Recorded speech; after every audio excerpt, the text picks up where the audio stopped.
आज मैं आपको पौष कृष्ण एकादशी, जिसको सफला एकादशी कहते हैं, सफला एकादशी की व्रत कथा, एक पौराणिक कथा सुनाने जा रही हूँ। चंपावती नगरी में एक महिष्मान नाम का राजा राज्य करता था। उसके 4 पुत्र थे।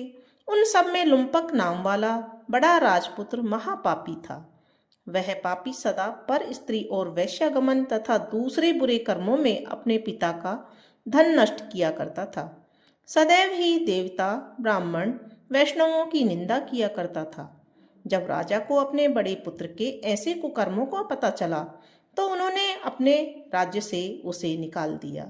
तब वह विचारने लगा कि कहाँ जाऊं और क्या करूं। अंत में उसने चोरी करने का निर्णय किया। दिन में वह वन में रहता और रात्रि को अपने पिता की नगरी में चोरी करता तथा प्रजा को तंग करने और उन्हें मारने का कर्म करता। कुछ समय पश्चात सारी नगरी भयभीत हो गई। वह वन में रहकर पशु आदि को मारकर खाने लगा। नागरिक और राज्य के कर्मचारी उसे पकड़ लेते, किंतु राजा के डर से छोड़ देते। वन के एक अति प्राचीन विशाल पीपल का वृक्ष था। लोग उसकी भगवान के समान पूजा किया करते थे। उस वृक्ष के नीचे वह महापापी लुम्पक रहा करता था। इस वन को लोग देवताओं की क्रीड़ा स्थली मानते थे। कुछ समय पश्चात पौष कृष्ण पक्ष की 10वीं के दिन वह वस्त्रहीन होने के कारण शीत के चलते यानी कि सर्दी के मारे सारी रात्रि सो नहीं सका और उसके हाथ पैर अकड़ गए। सूर्योदय होते होते ही वह मूर्छित हो गया। दूसरे दिन एकादशी को मध्याह्न के समय सूर्य की गर्मी पाकर उसकी मूर्छा दूर हुई। गिरता पड़ता किसी तरह वह भोजन की तलाश में निकला। पशुओं को मारने में वह समर्थ नहीं था, अतः पेड़ के नीचे गिरे हुए फल उठाकर वापस उसी पीपल के पेड़ के नीचे आ गया। उस समय तक भगवान सूर्य अस्त हो चुके थे। वृक्ष के नीचे फल रखकर कहने लगा, हे भगवान, अब आपको ये फल अर्पण है।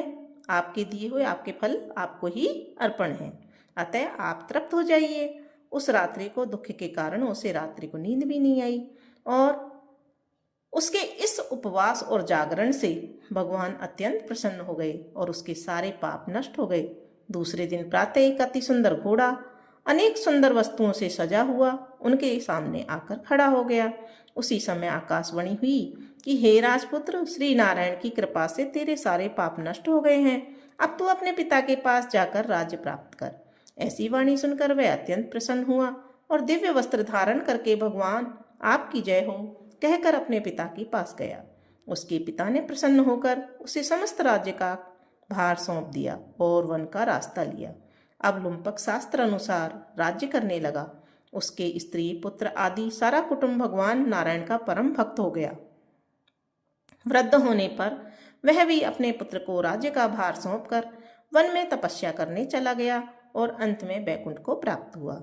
अतः जो मनुष्य इस परम पवित्र सफला एकादशी का व्रत करता है उसे अंत में मुक्ति मिलती है, और जो नहीं करते हैं वे पूंछ और सींगों से रहित पशुओं के समान होते हैं। इस सफला एकादशी के महात्म्य को पढ़ने से अथवा श्रवण करने से मनुष्य को अश्वमेध यज्ञ का फल मिलता है। बोलो विष्णु भगवान की जय।